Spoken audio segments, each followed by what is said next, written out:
Hello, welcome to Web of Stories. My name is Melinda and it's Friday, which means it's 5 on Friday time. If you are new, this is a series started by Suey over at Suey's Book Banner where each Friday she gives 5 book recommendations based on a theme. She does these wonderful videos that are all like really nicely edited. So I decided to join her in this, but instead of doing nice videos that are edited nicely and look very professional, I just talk for 5 minutes.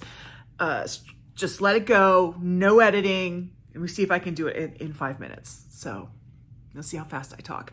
So I am going to cheat just a little bit this week because normally I tell you what my topic is and explain it within those 5 minutes. But this week I'm going to do that before I start the 5 minutes because it needs a little explanation.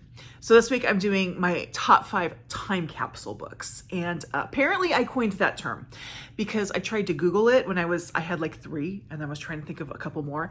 So I Googled it and Google doesn't know what that is. So apparently I coined this term. Basically it's a book that's written in its contemporary time, but it observes something about that time, or it has an effect or something that makes it an important document of record of that time, if that makes any sense. Hopefully, as I go through these books, and this is, by the way, I want to say this this is different than historical fiction, although lots of times people put these in with historical fiction, including myself. My bookish best friend will be happy with one of these that I have moved it out of historical fiction into a time capsule book. But these are not historical fiction because they weren't written as about a historical event when it was written. They were written about right now, as of when they were written. Now, when we look back at it, it's a record of that time, if that makes any sense. Hopefully it does, because I'm going to start my timer now, and I'm going to go through these books.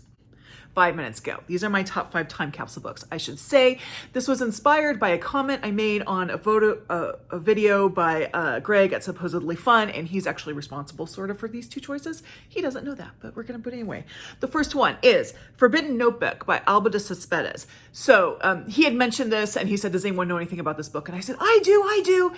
And apparently I wasn't the only one because he said a lot of people did this, but this book was written. It was published in 1952 and it was written about 1951, 51, that area. So it was like written as of right now. So it's set in Rome. Alba de Cespedes is a Cuban-Italian writer, was a Cuban-Italian writer. And this is just the story of a woman who is kind of at that point where she's leaving sort of a one world, because this is right after World War II, and going into a more modern world. And she's also dealing with her children who seem to be on the other side of that jump, and she's dealing with her conflicted feelings about it and her dissatisfaction with her life and what to do with it.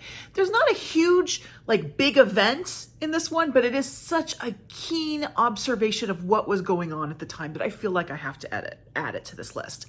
My second choice, which I'm putting second because it's also because of Greg, because he's the one who put this on my radar originally, and that's Address Unknown by Catherine Cressman Taylor. This book was published, I want to say 1936. I should have looked it up, and it was written about 1936. I've talked about this before. It's an epistolary novella between 2 friends who were German, came to the United States during World War I, and started a jewelry business in San Francisco.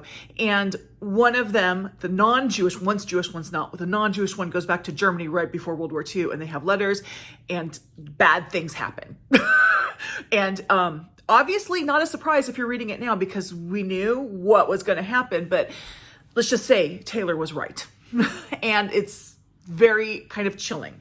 Third one, and this is the one that I used to say was historical fiction, so bookish best friend will be happy to know I'm no longer calling it historical fiction, and that is The Sentence by Louise Erdrich. This was my favorite book, I think, of last year, and it's not a book that hits everyone right, so I will say that. This is kind of a divisive book at some points, but this is a pandemic book, and it was written contemporaneously from November 1st, 2019 to November 1st, 2020. So she wrote it during those days, and it is a wonderful record. Wonderful is a bad word for the pandemic and the election and the murder of George Floyd and the riots, everything that went on during that time period. It is fantastic. And I think that this is a book that will be very, very important looking back at this time in the future, even though it's very recent to us.